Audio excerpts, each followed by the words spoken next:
तेज बारिश के बीच एक छोटे से कमरे में रितु अपने डिजाइन किए हुए कपड़ों को बचाने की कोशिश कर रही है।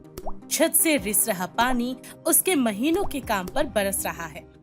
मेरी मेहनत, मेरे सपने सब बर्बाद हो रहे हैं। नहीं, मैं नहीं हार मानूंगी। कुछ भी हो जाए, मैं अपने सपनों को पूरा करके रहूंगी। दरवाजा खुलता है और करण आता है। रितु, कितनी बार कहा था तुझसे ये कमरा सही नहीं है, यहाँ मत रख ये सब। देख तो तेरे सारे डिजाइन खराब हो गए, अब क्या करेगी तू? रितु अपने भीगे हुए स्केचेस को उठाती है, आंखों में आंसू और चेहरे पर दृढ़ संकल्प के साथ। फिर से शुरू करूंगी भैया, हर बार की तरह। मुझे तूफान रोक नहीं सकता। 6 महीने पहले रितु अपने भाई करण और भाभी पूजा के साथ एक छोटे से घर में रहा करती थी। पिता के देहांत के बाद परिवार की आर्थिक स्थिति डामाडोल है। भैया, मुझे बस एक मौका चाहिए। फैशन डिजाइनिंग कोर्स करने दो, मैं अपना रास्ता खुद बना लूंगी। पैसे कहाँ से आएंगे रितु? पापा के जाने के बाद घर चलाना मुश्किल हो गया है।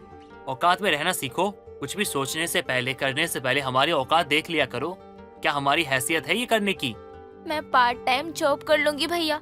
प्लीज मुझे मत रोको, मेरे सपनों को उड़ने दो। चीज सुनते हुए बीच में आ जाती है। करण जी, आपकी बहन में प्रतिभा है। सपने देखना कोई गुनाह नहीं है, हमें उनका साथ देना चाहिए। तुम जानती हो ना हमारे हालात क्या हैं। ऊपर से ये फैशन डिजाइनिंग करना चाहती है। इस समाज में कोई लड़की काम नहीं कर सकती, तुम जानती हो ना। फिर भी आज के जमाने में रहिए करण जी, वक्त बदल गया है। और रही बात पैसों की, तो मैं अपने गहने बेच दूंगी। रितु भाभी को गले से लगाती है, आंखों में आंसू और चेहरे पर मुस्कान के साथ। भाभी, आप नहीं जानती, अगर आप नहीं होती तो शायद मेरे सपने कब के दफन हो गए होते। अगले दिन मोहन चाचा और सुनीता चाची अपनी बेटी रमा के साथ उनके घर आते हैं। अरे वाह करण, सुना है तेरी बहन फैशन वैशन की बातें करती है। टेलर बनेगी क्या? चाचा जी, मैं सिर्फ कपड़े सिलने नहीं बल्कि डिजाइन करना चाहती हूँ। वाह रे नई रानी, ईटा चूना बेचकर डिजाइनर बनेगी। अरे वापस जमीन पे आ जाओ दीदी। बेटी, तुम्हारी उम्र शादी की हो गई है। इन फालतू चीजों में समय बर्बाद मत करो। हमारे रिश्तेदार का बेटा है राकेश, अच्छी नौकरी है उसकी। चाची, मैं अपना करियर बनाना चाहती हूँ। शादी का तो अभी कोई इरादा ही नहीं है। सुन ले करण, इसके हाथ पीले कर दे, वरना बुढ़ापे तक कुंवारी बैठी रहेंगी। और ये फालतू के सपने इसके दिमाग से निकाल दे। रितु चुपचाप अपने कमरे में चली जाती है। रमा उसके पीछे आती है। दीदी, अपनी औकात में रहना सीखो। तुम जैसी लड़कियों को ना घर संभालना चाहिए, ना कि सपने पूरे करने चाहिए। एक दिन मैं तुम्हें सिखाऊंगी रमा कि अपने सपने औकात नहीं देखते, सिर्फ और सिर्फ हिम्मत देखते हैं। 6 महीने बीत गए थे। रितु एक छोटे से फैशन इंस्टीट्यूट में दाखिला ले चुकी थी और साथ में एक बुटीक में पार्ट टाइम काम करती है। रितु, तुम थक गई हो, थोड़ा आराम कर लो। आराम तो तब करूंगी भाभी, जब मैं अपना पहला कलेक्शन लॉन्च कर दूंगी। बस थोड़ा और। अचानक करण घर में प्रवेश करता है, चेहरे पर चिंता के भाव हैं। रितु, पूजा, तो बहुत बड़ी मुसीबत हो गई है।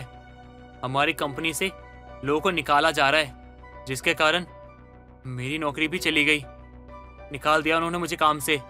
हे भगवान, अब क्या होगा? भैया, आप चिंता मत करो, मेरा कोर्स अभी चल ही रहा है। मैं अपना पार्ट टाइम फुल टाइम कर लूंगी। नहीं रितु, तुम पढ़ाई नहीं छोड़ोगी। पढ़ाई क्यों रोकनी है तुम्हें? मैं हूं ना, मैं कोई और काम देखूंगा। लेकिन तुम्हारी पढ़ाई वो होगी, मैं करवाऊंगा। जब तक तुम्हारा भाई जिंदा है ना, तुम्हें चिंता करने की जरूरत नहीं है, मैं सब देख लूंगा। उसी समय मोहन चाचा का फोन आता है। सुना है नौकरी गई तेरी? मैंने कहा था ना इस लड़की के चक्कर में बर्बाद हो जाएगा। अब वापस गाँव आ जा, मेरे खेत में काम कर लेना। नहीं चाचा जी, मैं यही रहूंगा और कोई और काम देखूंगा। फोन रखने के बाद करण निराश होकर बैठ जाता है। मुझे लगता है चाचा जी सही कहते हैं, हमारी इतनी औकात नहीं है। भैया, ये क्या बातें कर रही हो? जिस दिन आपने मेरे सपनों का साथ दिया था, उस दिन मैंने ठान लिया था कि हम अपनी किस्मत खुद लिखेंगे। अचानक दरवाजे पर दस्तक होती है। सुनीता चाची और रमा आती हैं। हे राम, ये क्या हाल बना रखा है घर का। रितु, रितु, अब तो समझ में आया होगा ना कि लड़कियों के सपने कितने महंगे पड़ते हैं। वाह दीदी, अब और कितना गिरोगी? भैया की नौकरी चली गई, तब भी तुम सपने फैशन के देख रही हो। आप लोग यहाँ पर क्यों आए हैं? मदद करने या तंज कसने? हम तो भलाई के लिए आए थे। राकेश के बेटे से रितु की बात चली थी, पर अब वो भी मना कर रहा है। कहता है गरीब घर की लड़की नहीं चाहिए। मुझे आपके रिश्ते की जरूरत नहीं है चाची। मैं अपना रास्ता खुद बनाऊंगी। हाँ हाँ, ऐसे ही रहा ना तो भीख मांगने की नौबत आ जाएगी, तब जाकर तुम्हें अकल आएगी। रितु आवेश में उठाकर अपनी डिजाइन का फोल्डर उठाती है और दिखाती है। देखो ये है मेरी डिजाइन। एक दिन पूरी दुनिया इन्हें जानेगी और तुम सब देखते रह जाओगे। 3 महीने बीत गए। आर्थिक तंगी के कारण रितु ने अपना कमरा छोड़ दिया है। वो अपने सारे डिजाइन अब घर के एक छोटे से कोने में बनाती है। भैया, इस डिजाइन के लिए मुझे थोड़े कपड़े और मिल गए तो मैं अपना पहला सैंपल तैयार कर सकूंगी। रितु मैं समझता हूँ, लेकिन इस महीने किराया, राशन सब खत्म हो गया है। पूजा अपनी चूड़ियां उतारती है। ये ले रितु, इन्हें बेचकर जो चाहिए वो ले आना। नहीं भाभी, आपकी शादी की चूड़ियाँ। अरे पगली, चूड़ियां तो फिर आ जाएंगी, पर तेरे सपने नहीं टूटने चाहिए। रितु अपना पहला डिजाइन पूरा करती है और एक लोकल फैशन शो में भाग लेने का निर्णय लेती है, जहां नए डिजाइनरों को मौका दिया जाता है। मैंने फॉर्म भर दिया है। अगर सिलेक्शन हो गया तो मेरी डिजाइन को सभी देखेंगे। शाबाश शाबाश मेरी बहना। उसी रात तेज बारिश होती है। छत से पानी रिसना शुरू हो जाता है। रितु के सारे डिजाइन और सैंपल भीग जाते हैं। मेरी मेहनत, मेरे सपने, सब कुछ बर्बाद हो रहे हैं। मैं हार नहीं मानूंगी। कुछ भी हो जाए, मैं अपने सपने पूरे करके रहूंगी। रितु तुमसे कितनी बार कहा है मैंने, ये कमरा सही नहीं है ये सब चीजों को रखने के लिए। देखो तेरे सारे डिजाइन खराब हो गए, अब क्या करेगी तू? फिर से शुरू करूंगी भैया। हर बार की तरह मुझे ये तूफान रोक नहीं सकता। रात भर जागकर रितु नए डिजाइन बनाती है। आंखों में थकान है पर हौसला बुलंद है। रितु, इतनी मेहनत क्यों कर रही हो? तुम्हारी तबीयत खराब हो जाएगी। भाभी, ऐसा मौका बार बार नहीं मिलेगा। बस 2 दिन और, फिर या तो सब बदल जाएगा या फिर। फैशन शो का दिन आता है। रितु अपने डिजाइन लेकर वहाँ पहुँचती है, लेकिन पता चलता है कि उसका नाम फाइनल लिस्ट में नहीं है। आई एम सो सॉरी, आपका नाम ना शॉर्ट लिस्ट में ना बिल्कुल भी नहीं है। आपकी डिजाइन तो अच्छी है, लेकिन आपको ना अनुभव की थोड़ी बहुत नहीं पूरी कमी है। कृपया एक मौका दे दीजिए, मैंने इतनी मेहनत की है। तभी अचानक रमा वहाँ पर दिखाई देती है। अरे दीदी, तुम यहाँ? क्या हुआ? तुम्हारे फैशन के सपने पूरे नहीं हुए? मैं अपने बॉयफ्रेंड के साथ आई हूँ, वो यहाँ के जज में से एक है। रमा अपने बॉयफ्रेंड अनिल के पास जाती है, जो कि एक फैशन कंपनी के मालिक है। कुछ देर बातचीत के बाद अनिल रितु के पास आते हैं। आप रितु हैं?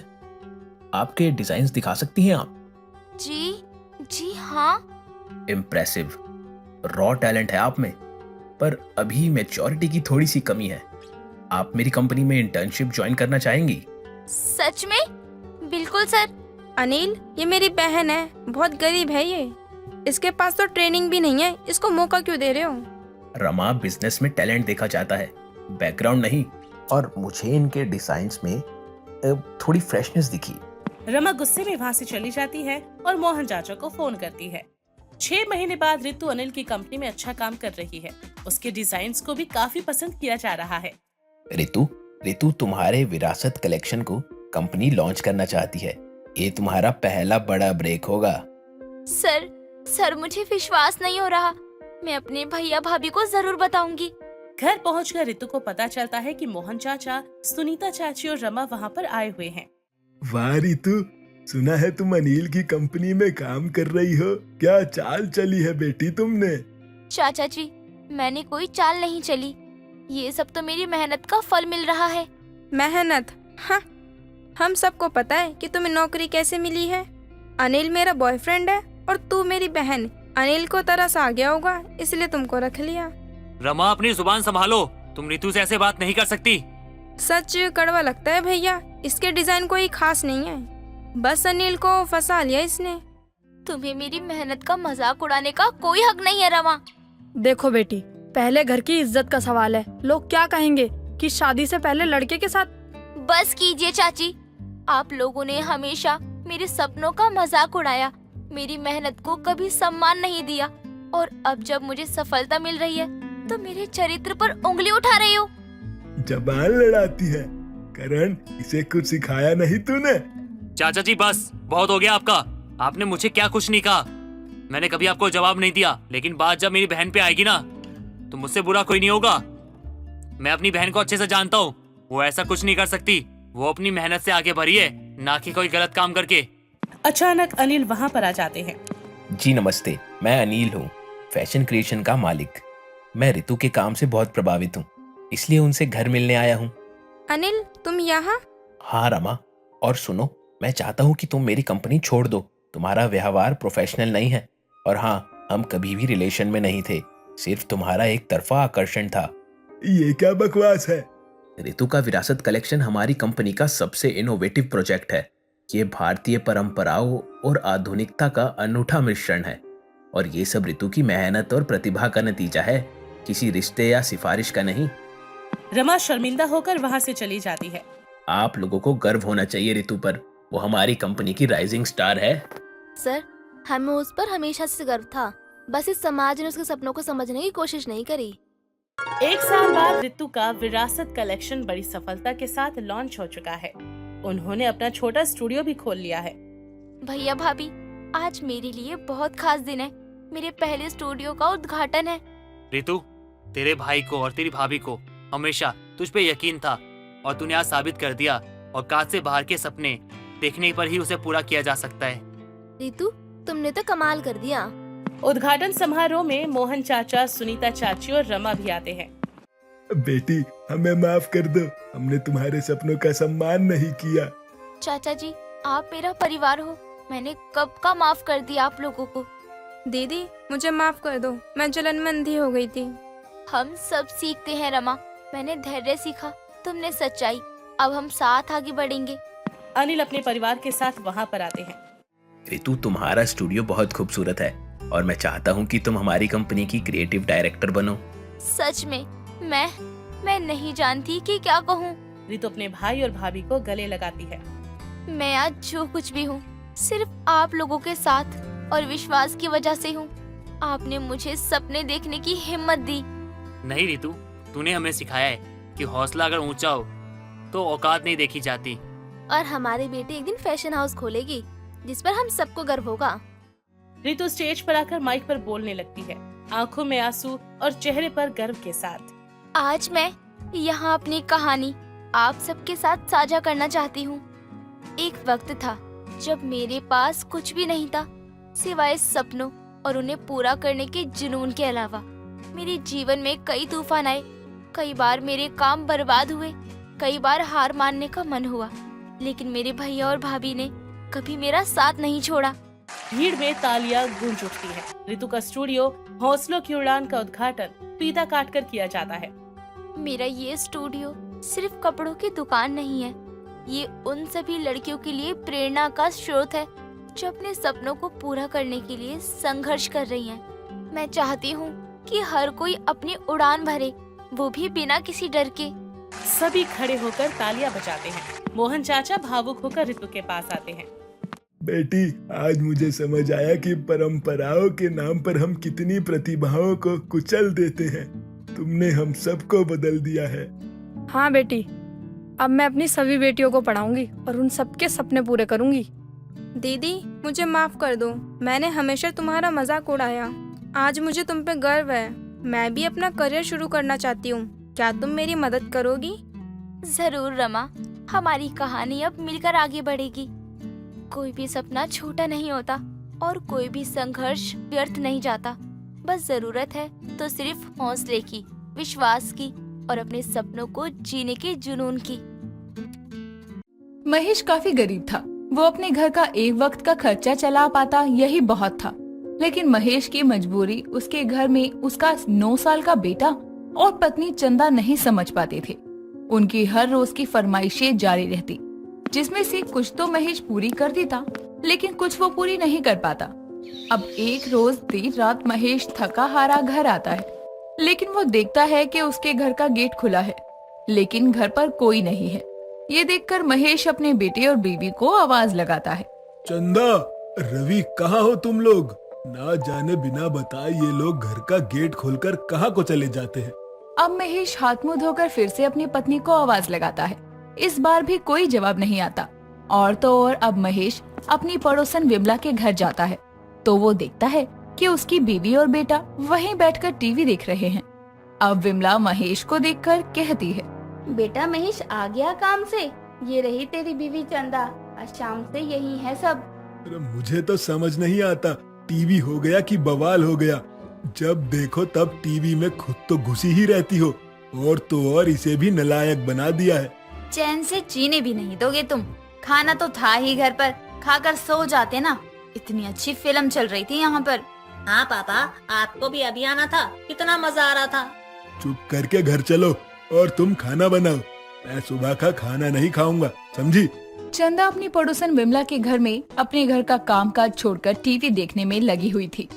उसे कोई मतलब नहीं था कि वो भूखा सो जाए या फिर उसका बेटा भूखा सो जाए। उसे एक बार टीवी के पास बैठने के बाद 2-3 घंटे कोई नहीं उठा सकता था।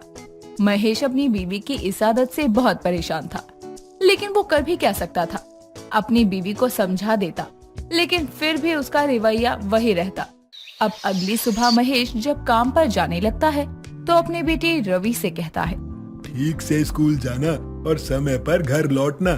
पापा, आज मैं स्कूल नहीं जाऊंगा।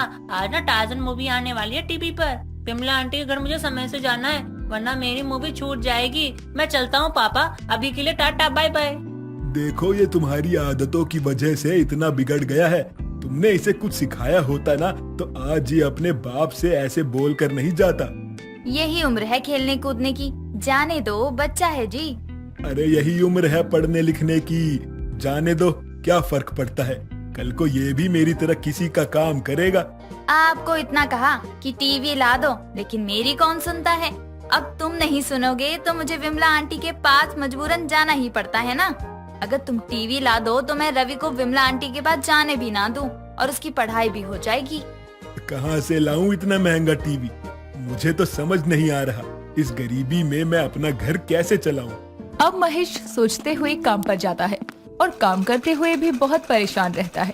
और महेश को परेशान देखकर उसका मालिक उससे कहता है, क्या बात है, बहुत परेशान लग रहे हो, कोई दिक्कत परेशानी है क्या? साहब, मेरा बेटा बड़ा हो रहा है, उसे पढ़ने के लिए कहता हूँ तो वो पड़ोसन के घर जाकर टीवी देखने लगता है, और मैंने उसे वहाँ जाने से मना किया तो कहता है पहले घर में टीवी लाओ तभी पढ़ूंगा। अरे इसमें परेशान होने वाली क्या बात है? मेरे स्टोर रूम में एक ब्लैक एंड व्हाइट टीवी पड़ा हुआ है, आज ही उसे अपने घर ले जाना। अब महेश तो अपने घर टीवी लाने ही वाला था, लेकिन इधर विमला चंदा से परेशान थी, जिस वजह से वो टीवी का केबल ही निकाल देती है और सबको कहती है कि टीवी खराब हो गया। अब चंदा इधर विमला के घर टीवी न चलने की वजह से उदास तो थी ही, लेकिन तभी महेश घर पर ब्लैक एंड व्हाइट टीवी लेकर आता है। ये देखकर चंदा और रवि बहुत खुश हो जाते हैं और चंदा अपने पति महेश को कहती है, मैंने तो सोचा भी नहीं था कि तुम हमारे लिए टीवी लेकर आओगे। हाँ हाँ ले आया, वरना तुम लोगों को तो विमला काकी के घर रहने में बड़ा मजा आता है। उनकी तो आप बात ही मत करो। आज जब मैं टीवी देखने गई तो उन्होंने टीवी का केबल ही निकाल दिया और फिर हम सब वहाँ से चले आए। मैंने सोचा ही था कि अब नहीं जाऊंगी मैं विमला काकी के घर। अब महेश जैसे ही टीवी लगाता है, चंदा रवि इंतजार कर रहे थे कि टीवी चले और टीवी के सामने वो नीचे चटाई बिछाकर भी बैठ जाते हैं। और जब टीवी चलता है तो सब हैरान थे, क्योंकि टीवी तो ब्लैक एंड व्हाइट था, जिसे देखकर रवि अपने पापा से कहता है, पापा आप भी ना, ये कौन सा अंधेरा से दिखने वाला टीवी लेके आ गए आप? अब तो पता ही नहीं चल रहा किसने क्या पहना है, मुझे तो कुछ समझ में नहीं आ रहा है। बिल्कुल सही कह रहा है तो लल्ला, न जाने ये कैसा टीवी है। विमला आंटी का ही टीवी ठीक है, कम से कम सब कुछ साफ तो दिखता है। अब ये आ गया है तो घर में सब यही टीवी देखेंगे, कोई कहीं नहीं जाएगा। जी सुनिए, लल्ला को कार्टून देखना है, जरा एंटीना हिला दीजिए, सिग्नल नहीं मिल रहा। ठीक, तुम बताना, मैं ऊपर जाता हूँ, लेकिन जल्दी करना जो भी करना, वो मुझे बाथरूम जाना है। अब महेश छत पर जाता है और जैसे ही एंटीना हिलाता है वैसे ही सिग्नल आ जाता है और छोड़ने पर चला जाता है, जिस वजह से वो महेश को 1 घंटे तक एंटीना पकड़े चंदा खड़े रहने को कहती है। लेकिन महेश को तो टॉयलेट जाना था, जिस वजह से वो एंटीना छोड़ देता है। और जब वो नीचे आता है तो देखता है कि उसकी बीवी ने खाना ही नहीं बनाया। अब महेश अपनी पत्नी से कहता है, क्या बात है, आज खाना भी नहीं बना है, टीवी इसलिए नहीं आया है घर में कि तुम लोग काम छोड़कर इसमें घुस जाओ। रात वाला खाना होगा, खा लो और चले जाओ काम पर, हमारी चिंता मत करो।